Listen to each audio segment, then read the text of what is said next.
This is Ametha. Let's suppose Ametha can throw a ball at 20 meters per second. That's about 45 miles an hour. Let's put Ametha on top of a cart going 30 meters per second. And let's think about what the velocity of the ball would be according to every person you see here.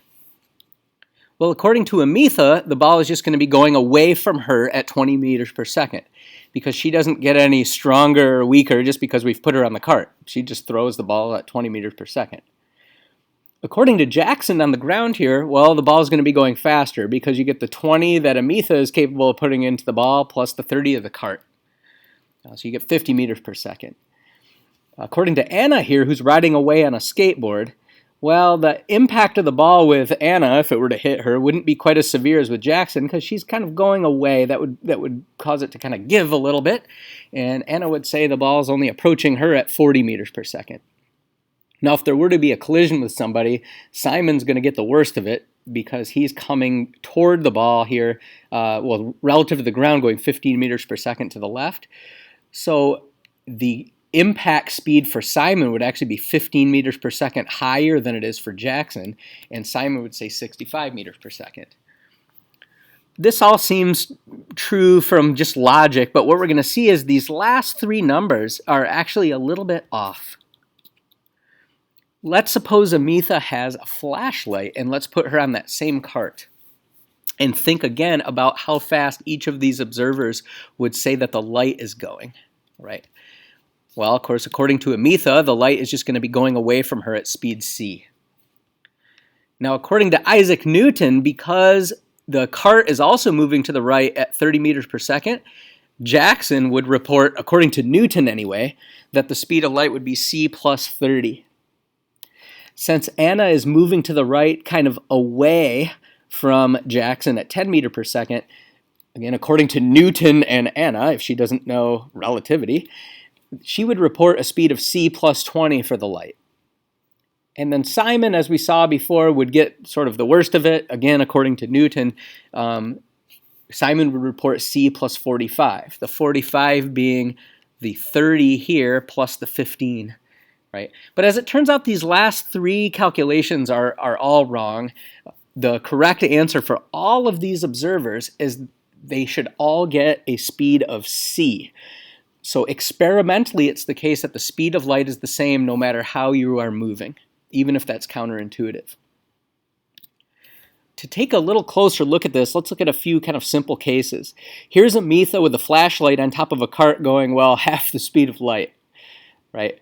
Well, so let's look at how fast the light would be going relative to the ground. Well, Newton would say this is really simple. You just add the two velocities. You just add c, which is the speed of light here, to 1/2 c, which is the speed of the cart, and you get a speed of light relative to the ground of 1.5 times c. Well, that's not true. You can't get the light to go faster than c, the speed of light.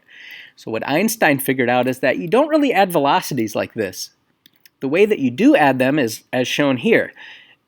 This kind of starts out the same way as Newton would combine them. You just add them together, but it turns out you actually need to divide by this little factor. Well, so let's see how this plays out.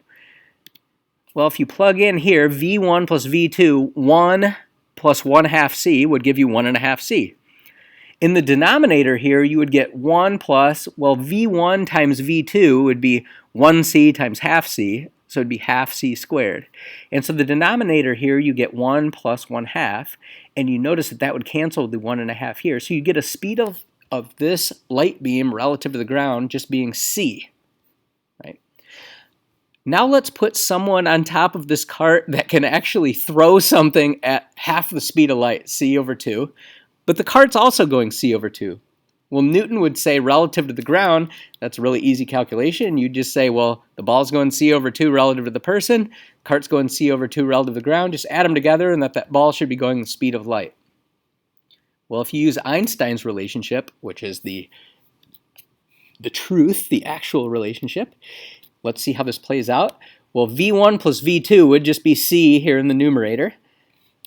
But in the denominator, you would get 1 plus, well, 1/2 times 1/2, or 1/4 of c. And when you combine these, you get 4/5 of c. So this ball relative to the ground would not quite be going the speed of light. It would only be going 4/5 or 80% the speed of light. Well, now let's look at a more normal circumstance, a circumstance that you'd be more used to is somebody that's capable of throwing 20 meters per second on a cart going 30 meters per second. Well, again, Newton would say this is really easy, just add them together, and 20 plus 30 makes 50 meters per second relative to the ground. Well, if you use Einstein's relationship, you'd have V1 plus V2 does give you 50, but then you'd have this factor in the denominator that's 1 plus a little bit. So 600 divided by, well, the speed of light is 3 times 10 to the 8th. Well, so c squared would be 9 times 10 to the 16th. So this denominator is just a little bigger than 1. And what that means is the speed of the ball relative to the ground would actually be a little bit under 50 meters per second. So this relationship given to us by Einstein is actually how you add velocities.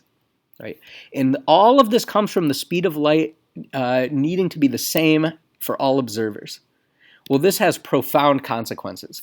So let's take a look at a little experiment from two different people's point of view. So here's Dhruv and here's Lucy. And Dhruv is shining a laser beam up to a mirror, and it's coming back. And then outside of this little cart that Dhruv is riding in, he just kind of sees the world going by. Right? So he's just running this experiment on a little railroad cart. And what Dhruv would say is, well, velocity is distance over time. And so if you take the velocity of light, c, and then equals the distance, which is, well, the height of the cart plus the height of the cart, which would be 2h. That's the total distance traveled by the light divided by the time. So velocity is distance over time. If you solve for the time, then this is the time that Dhruv would report for the light. So time is just distance over velocity. So far so good, and Newton would be happy with this too. Right, so let's look at this exact same experiment from Lucy's point of view. So from Lucy's point of view, she's standing still and Dhruv and the cart are going by. And so what she would see is, well, the light really then wouldn't go straight up and down because the cart would have moved a little bit by the time the light beam gets back. And so the path of the light would look like this. Well, so if we do the same calculation, we say, okay, velocity is distance over time, and the velocity of the light is c, and the distance you can see is more than 2h divided by the time. Well, if we solve for the time, we find that Lucy gets a time of more than 2h over c as opposed to just 2h over c. So we get this crazy circumstance that the time that Lucy would record for the time interval between the light beam leaving and the light beam returning, she would get a greater amount of time passing between those two events, the light leaving and the light returning. So the elapsed time for Lucy would be greater. She would accuse Dhruv of having a clock that's too slow because less time would run by on Dhruv's clock. So this has profound consequences. This is what's really being said here is that the amount of time that can pass between two events, that two observers can correctly disagree about how much time passes between two events.